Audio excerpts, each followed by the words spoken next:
I've played a lot of bad games. A lot of really bad games. And while the other 4 versions of this specific game are bad, this one isn't. It's mostly considered bad because of the stigma surrounding the other 2 versions of the game, like the PS2, Xbox, GameCube, and GBA versions of the game. But what about the PC version?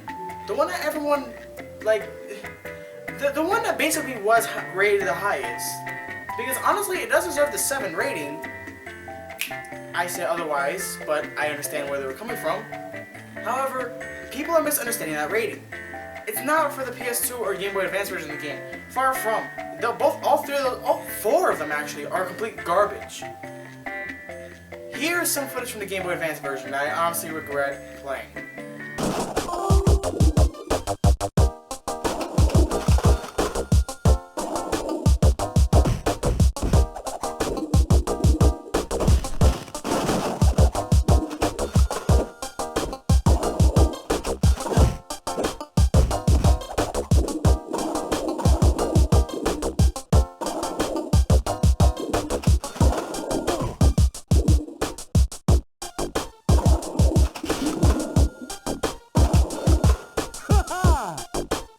Honestly, this version of the game is objectively terrible. The only good part about it is Oscar's little dance if you've been idle for too long. It's actually pretty damn cute.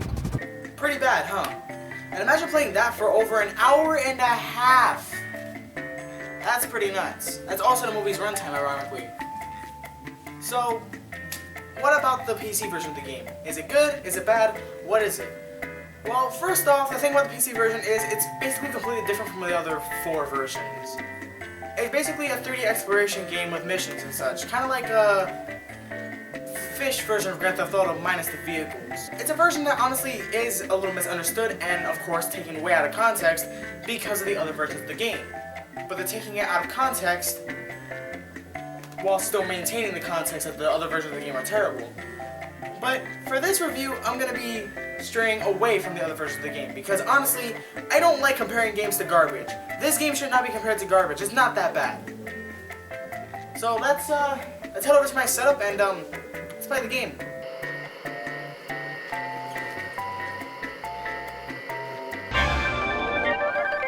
Alright, now before anything goes on, I want to just issue a small warning. This game is definitely a product of its time, meaning there's going to be a ton of bad references, a ton of crappy jokes, and of course some bad voice acting here and there. Not to mention the music itself, I may have to actually mute the soundtrack in some places. So you'll be hearing something else completely different. You might hear Croc, you might hear Klonoa, etc, etc. This is normal practice for other YouTubers like with the channels that I have, but in my case I like keeping the game's music and audio in the background. But unfortunately in this case, and in many other cases from now on, I'm going to have to mute the audio. So take this with a grain of salt. The original soundtrack does consist of course, the movie soundtrack plus some extra. You'll get some Will Smith, you'll get some Sean Paul and Ziggy Marley. You'll get a bunch of the songs from the movie. However, this version of the game, you also get extra. The thing is though, these are all copyrighted songs that I do not have a license to. So, the only songs I can use are the ones that were originally made for the game, not to mention the parts of the score. And like I said, of course, some extra games here and there that I'll take the soundtrack from. Mostly Klonoa, because I love the soundtrack in that game. But please do be advised that the music isn't gonna match. Also, for continuity's sake, this soda's gonna pop in. I'm not gonna show the logo because I'm not sponsored by them and I don't want to get sued. But, yeah. There's gonna be in a shot for every video clip. It wasn't in the shot earlier because I had it somewhere else and I completely forgot about it until just now. But yeah, just so you know, it's not a continuity error because this clip ties them in. Well, this menu's boring as hell. There's not much to do here. It's like 5 buttons. Oh god. Let's just start a new game and... Oh hey look! My save from before! Heard you the first time. Jesus Christ, that is some serious arm strength. Oh my god, your fins are strong, woman. Yeah, my landlady. Maybe she didn't see me. I gotta find a new place with a peephole, and a back exit, and a moat, and a better looking landlady. You do know she's like right behind the door, right? Like, she could probably hear every single word you're saying right now. Oscar, I can hear every word you're saying.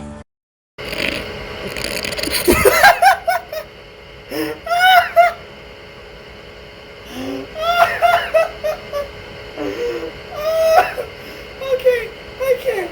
Oh my god. Oh. Open up, or I'll break this door down and charge you for the damages. You know what? With your arm strength, that's believable. You're looking good. Those algae treatments are really working out. That crusty thing around your eyes almost cleared up. Don't try to sweet talk me, you greasy, bubbly little freeloader. You owe me 3 months back rent, and I'm in no mood for your cut rate brand and charisma. Oscar, please stop making that face. That is very uncomfortable and making me feel a little itchy. You crazy. I got a hot tip on a seahorse today. I can't tell you the name, but it's Lucky Day. When that sweet baby comes in, you and me are gonna have a nice candlelight dinner for 2. We'll get us some escargot. Wait a minute. Wasn't the plot in the movie him betting on Lucky Day because he kept on borrowing money from Sykes and he had to repay him? Not because he was backed up on rent by 3 freaking months? Because I swear to God, that is a very different storyline from this game. He did bet on Lucky Day in both, but not to pay his rent. He found out about Lucky Day at the... Oh god, my head's starting to hurt. Also, Oscar, please stop talking because you're honestly making me feel uncomfortable and I can see what she's going through right now. It's not very fun, it's really annoying. Please stop, that's really creepy. Oscar, I have had it up to here with you. You are evicted. Vamos! Or I call my cousin with a big pizza claws and eye stalk to show you what happens to those who do not vamoose when so instructed. I like you when you're like this. Spicy. Did she just knock him out with a door? And then we're thrown into gameplay because, you know, makes sense. These sections basically just catch up on the story so far, and they also give you basic, you know, tutorial instructions. Something that you would find out within like a second, but honestly, these are okay to have, I guess.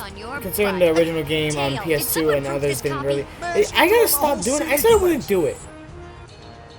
In music news, a rare collection of CDs was found by a hermit crab named Crazy Joe. He was quoted as saying, I'm okay with the movie design of Crazy Joe, but Jesus Christ, this is horrifying. Ugh, I need some water. Sounds like Crazy Joe. Better get a move on. you can look around by moving the mouse and swim by holding the left mouse button. Use the right mouse button to dart forward and smash things. And now here's Stan with the weather. It's gonna be another wet one today, Katie. Yep, the control scheme you just heard basically is the actual control scheme of the entire game, minus a couple segments that are going to be a little bit different. But the gameplay itself isn't actually that bad. It could be significantly worse, and honestly, you're a fish, so what do you expect? You can't expect top-tier gameplay, you can't expect FPS gameplay. This is honestly the best that I can do for now, and honestly, I'm okay with it. What you're seeing is basically one of the core mechanics of the game. Basically, you just find money lying around, and you have to collect as much as possible so that you can buy furniture in the apartment that you have. Either it could be the regular apartment that Crazy Joe somehow gives you, or a penthouse. Of course, you unlock a penthouse at the end of the game, though, if you watch the movie. You can also buy other things like the CDs that Crazy Joe found, which are technically yours, or you can also pay to enter some things like races and, you know, other stuff like that. Basically, you can pay to do a bunch of stuff in the game, and it's basically a lot more diverse than any other version of this game whatsoever, and it's shocking. Anyways, let's go up here and bother this shark. Do you really want to bother this shark? Yes. Hey, what's up, brother? Give me some fin. I get it. You want to keep things on a professional level. You missed your last payment. In fact, you missed all your payments. I hear what you're saying, man, and I'll have your claims for you by the end of the day. I offer my personal verbal guarantee, which you just can't put a price on. I got my orders, Oscar. I don't want money anymore. Really? All right, then.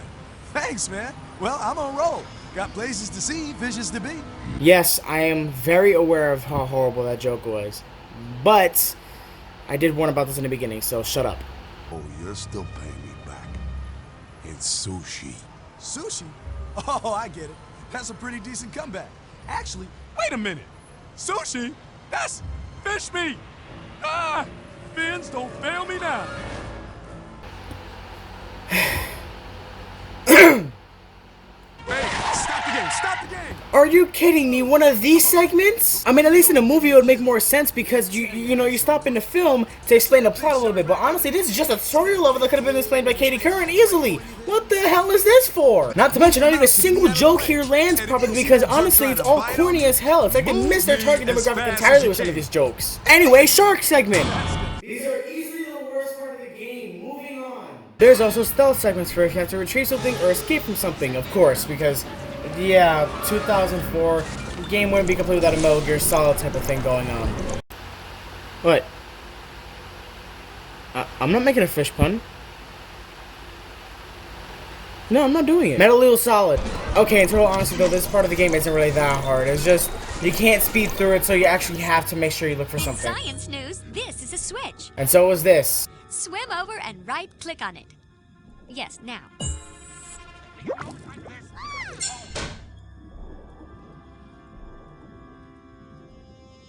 Update coming in. Yes, it looks like you opened a door. A slow news day, apparently. Okay, that's actually kind of funny. I don't know why. First, just sitting there. This will be easier than I thought.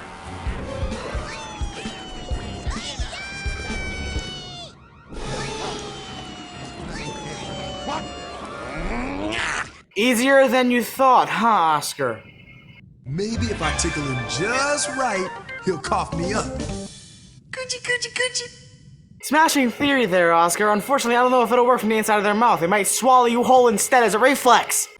Another core game mechanic is, because this is from like 2004, there is a rhythm game in here as well. Honestly, the exposition behind these things is really annoying, but, you know, whatever. Here's what I mean. Yo there, little sprawled out, beleaguered looking dude. What's going on? We're playing basketball, but I'm not tall enough. Not tall enough?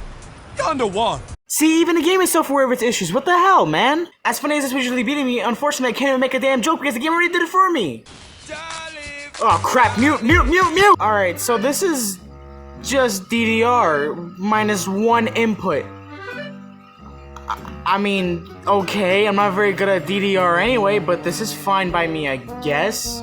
It's kind of accurate. Let's admit, I don't know. I don't play these kinds of games. I play Osu all day. I mean, honestly, for me playing so many rhythm games, though, this is okay at best. It's not horrible like other people say it is.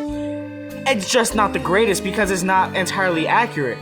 So I understand why it's in the game, but it didn't need to be here. We could have done without it very easily. Next up is the racing minigame, which if you're as good at stock car racing and video games as I think you are, like I think I am, then yeah, this will be pretty much easy to you. You just gotta figure out the best way to basically cut corners without actually cutting corners, since you literally can't in this game. So yeah, you just need to figure out how to really play the game as you should. For a 2004 kids game, this is actually pretty damn hard, believe it or not. For me, it's easy because I'm used to this kind of racing, but other than that, it's actually kind of hard. After that, we finally get enough fame to talk to Sykes about what he needs us to do, and he needs us to pick up money bags. Bags of laundry that are sprawled all across the ocean. Or rather, just Reef City. Not hard either. You just gotta know where to basically go. It's not hard at all. I just realized I could have grabbed the ones behind him, but oh well, that was my mistake. Now the game starts following the movie much more closely, because this is what happens in the movie. Lucky Day trips over, loses, and Sykes actually ends up kidnapping him with the help of the two stupid jellyfish whose names I always forget. And hey, look! Frankie and Lenny right on cue in the background. I don't know if I'm cut out for this. Out of all the songs you could pick for Frankie and Lenny, you chose this one.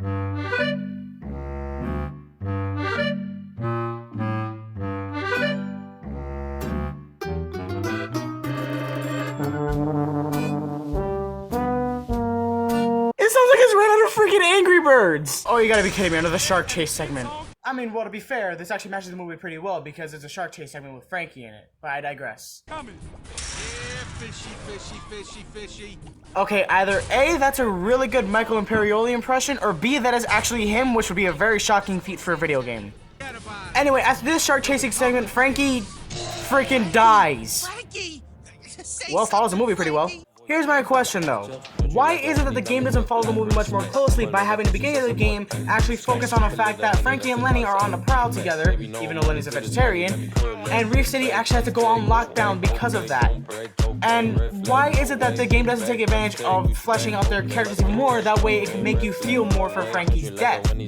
Honestly, this whole thing could have been handled much better, but this is just stupid to me. How the game just decides to take the cheap route and stick him in the middle of the game, but you know what, whatever. Moving on. And of course, did another stealth mission, and this is the end of the first clip, by the way, because unfortunately I ran out of storage on my laptop. Surprise, surprise. So, yeah, I'm gonna cut right to the next clip here. Except maybe that one. Ah! Please don't eat me! His face just sums up everything. Okay, stop it, would you? I'm a vegetarian. Oh, whoa, I know you. And the freaking music again! Why? And then, of course, from here on, the game basically repeats itself over and over and over again because there's not much to it. That's basically the core substance of the game. Of course, there's one moment in this game that honestly scares the hell out of me all the freaking time. And that's this. Wise choice, Oscar. Anytime you want in, just come in and right-click! Ah! Imagine playing this as a kid and you see that face pop up on your monitor. I'm gonna want to shoot the damn thing!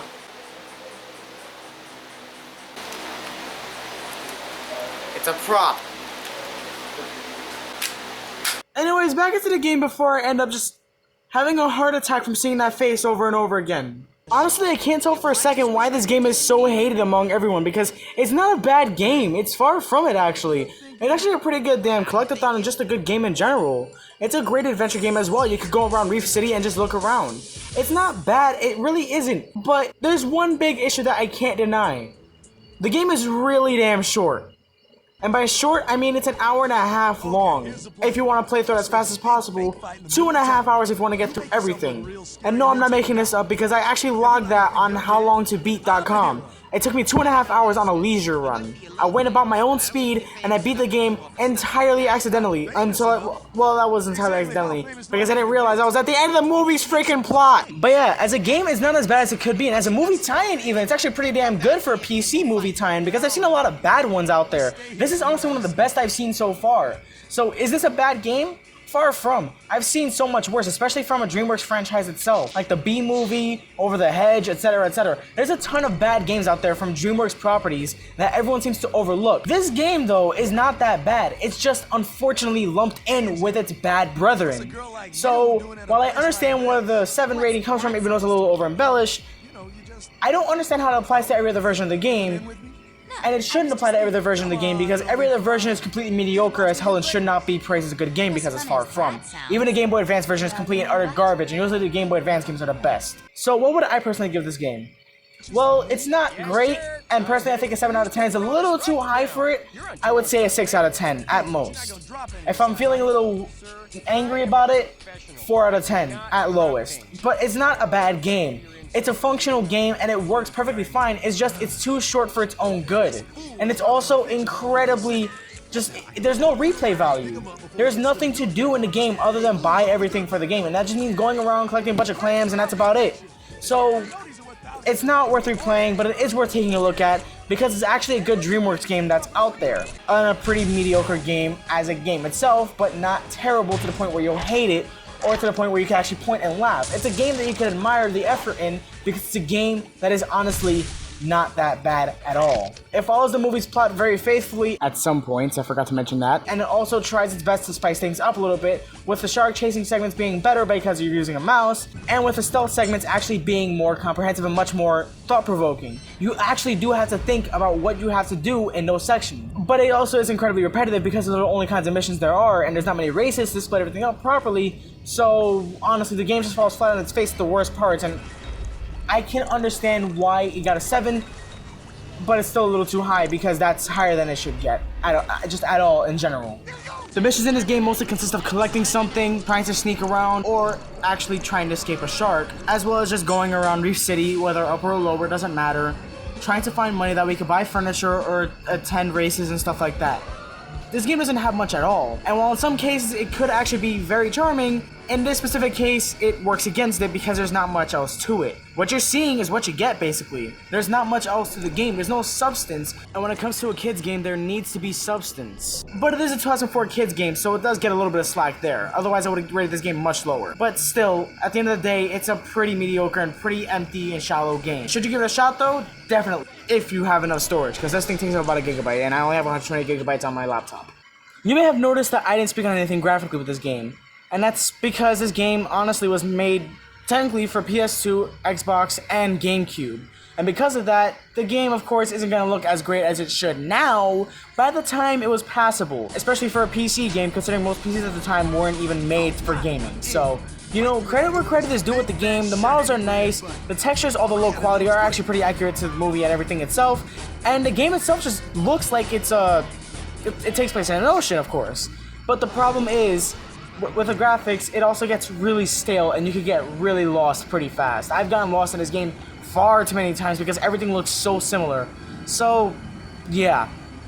Honestly, graphically, there's not much to say other than you may get lost, but the game doesn't look terrible. I've seen worse looking games, and it definitely doesn't run bad either. But then again, I'm also running on a very, very newer PC. So, yeah, that's Shark Tale in a nutshell. In my last video, I kind of did tease about it, but there's a reason behind it. The movie's been critically panned, the other versions of the game have been rightfully panned by everyone on YouTube, but this version of the game is just underappreciated and unknown. And honestly, it's something that really we should all pay attention to, because it's a game that really, really needs some much needed love in some way. Just the same way as I love the movie dearly, although it's pretty mediocre, I love the PC version of the game dearly. Because although there's not much to it, it's simple. And I'm one for simple games. Unless we're talking open world, then you know what? You got me right there. But outside of that, it could be worse. It could be so much worse, but it's not. So everyone stop over embellishing how bad the game is, because you're talking about the console and handheld version, not the PC version. Which is a very different version of the game, might I add. Anyways, I hope you've enjoyed watching this video. Jesus Christ, it took me way longer to get done than I thought. I know it's weird to do 2 reviews of the same game back to back, but in reality, the last version of this wasn't really a review. It was more of just like a quick little talk about it. So this is the proper moment for me to talk about the game, and this was a much needed revision of that section of the video. Because I talked about Let It Die, I talked about Red Dead 2, and I also talked about Shark Tale. So honestly, I really should have given this game a bit more of the spotlight. I'll get into Red Dead 2 sometime down the line, and Let It Die basically has the rest of the video. But this game I definitely had to talk about way sooner than I thought. Also, yes, I'm still working on my Happily Never After 2 video. Honestly, after losing everything, I'm still working up the morale to get the video done. Give it time, it's gonna take at least 3 months because, oh my god. Yeah, give me a bit. Okay guys, I promise you it's coming, just not anytime soon. I really should have thought that through way sooner. Alright, I'm gonna go sleep now, I'm freaking tired.